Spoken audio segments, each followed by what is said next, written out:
So the other day, I read this really depressing statistic. It's estimated that as few as 38% of women feel satisfied with their sex lives. And today, I'm going to look at the top 4 reasons that you as a woman pull away from your partner.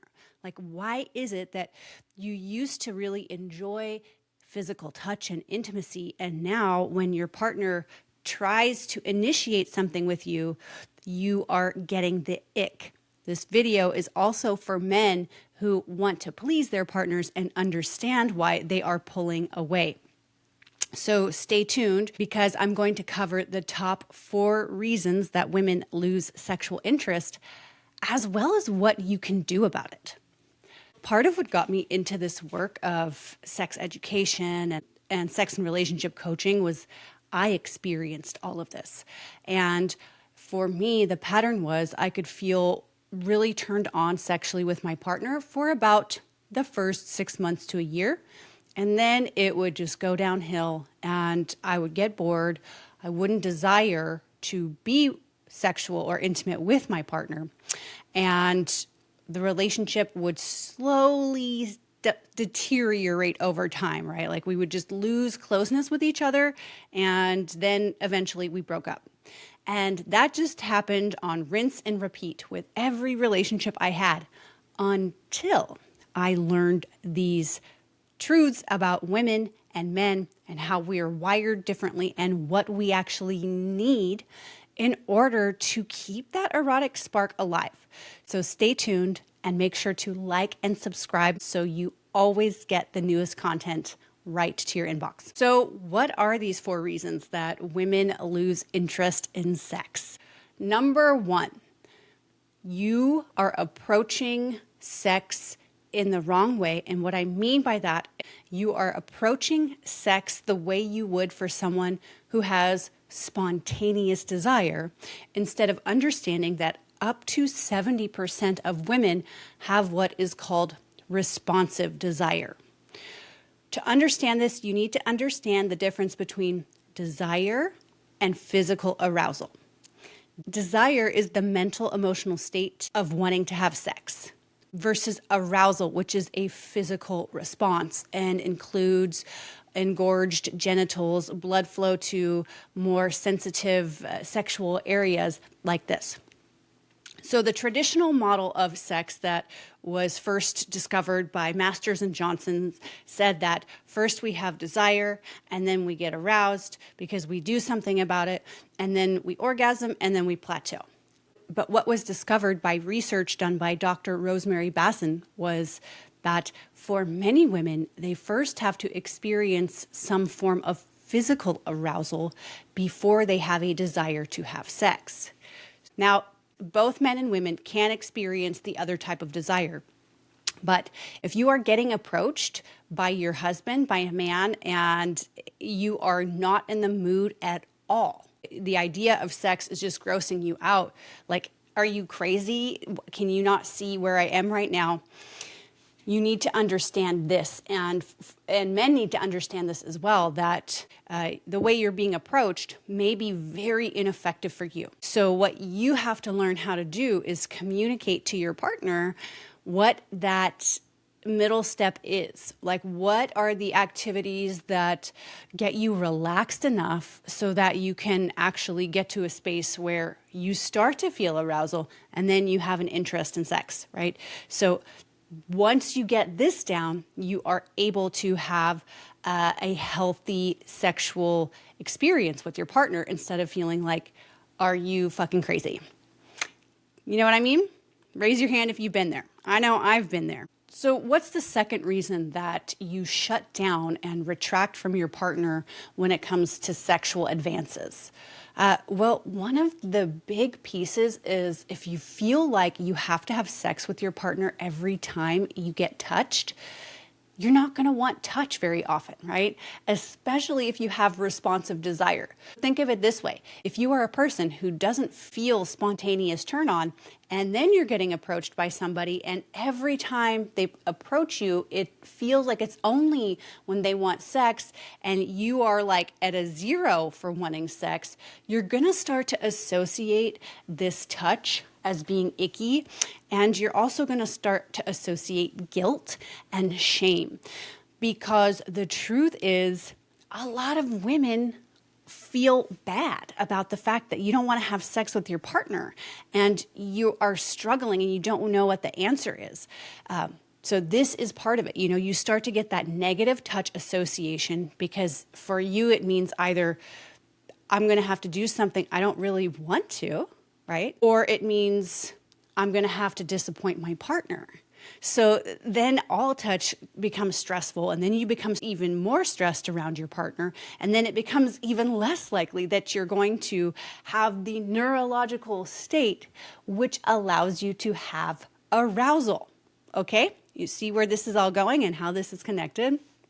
Which leads me right into my third reason, and I will get to how we fix this in just a few minutes, but stay with me because it's connected.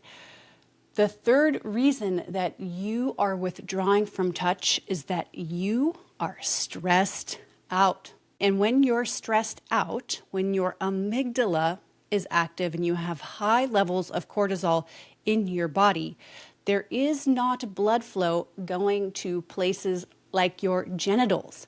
In fact, your body is blocking this kind of response.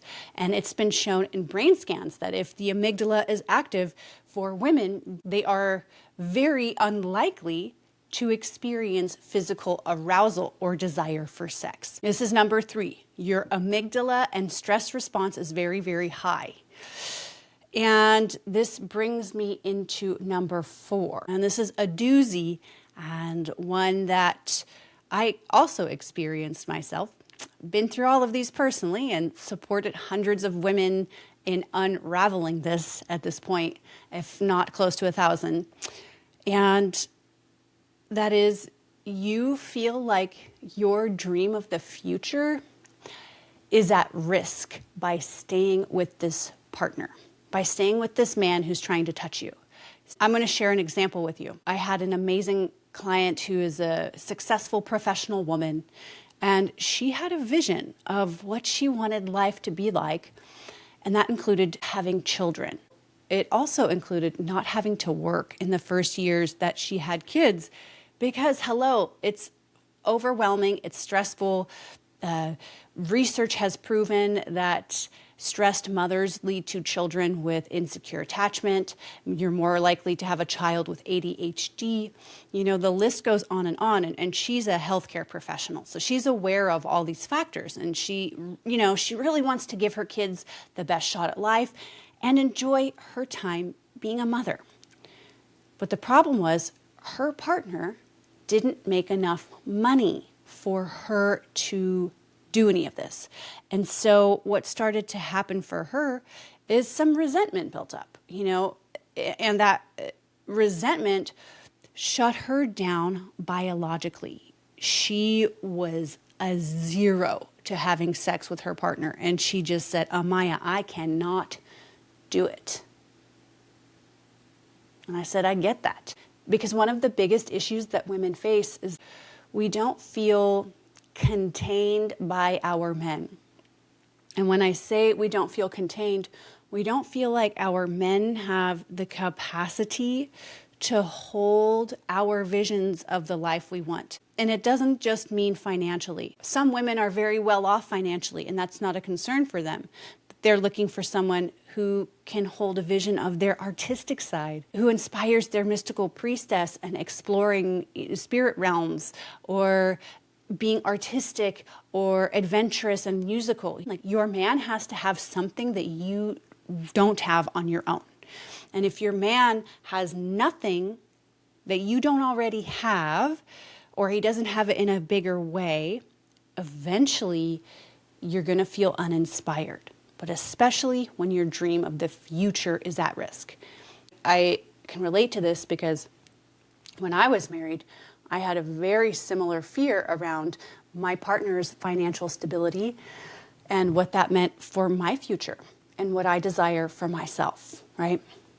Okay, so what do we do about this, right? How can we solve these issues so that you as a woman, or if you're a man listening, that you can show up in a way that inspires this sexual spark and desire, right?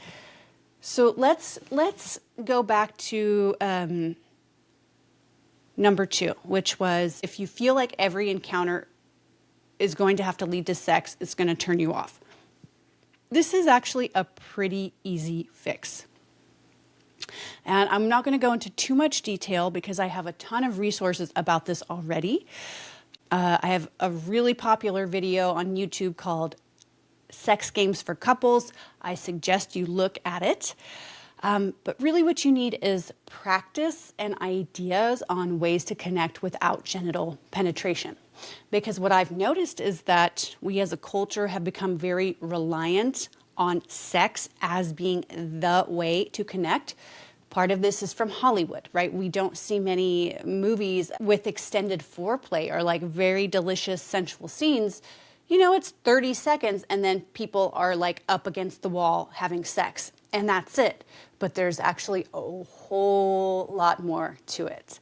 So if you want to explore this and get some resources, or if you are ready to work with a one-on-one guide, please go to amayashiva.com. You can click in the upper right-hand corner on Apply for Free Consult.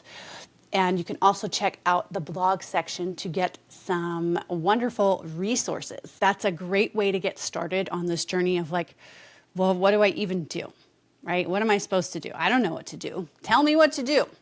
I love telling people what to do. So you're in the right place if you are someone who wants to be told what to do. Now, what about number 3? Your amygdala is active and you're in a stress response. I do a lot of study on the neuroscience of arousal. One of my favorite authors on this topic is going to be on the podcast in 2 weeks. So stay tuned for that episode. We are going to go deep into the neuroscience of arousal and connection between men and women and how we can understand each other better. So I'm really excited for that. But one of the basic hacks is you need to get in a state of relaxation. And yes, that might seem obvious, but let's talk about how that can be done on a very practical level. Foot rubs. No joke. Having your feet rubbed and having your feet warm is this like magical jumpstart to getting your nervous system to calm down.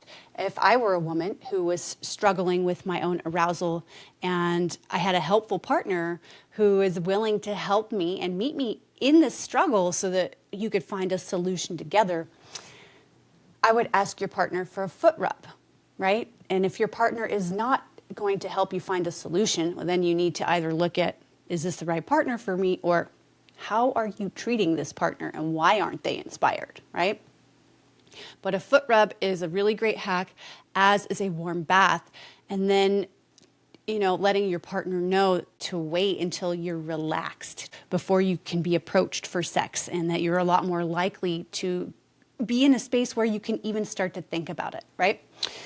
And then the last piece, which is you feel like your dream of the future is at risk by staying with this person. What in the heck are you supposed to do about that? Here's the deal.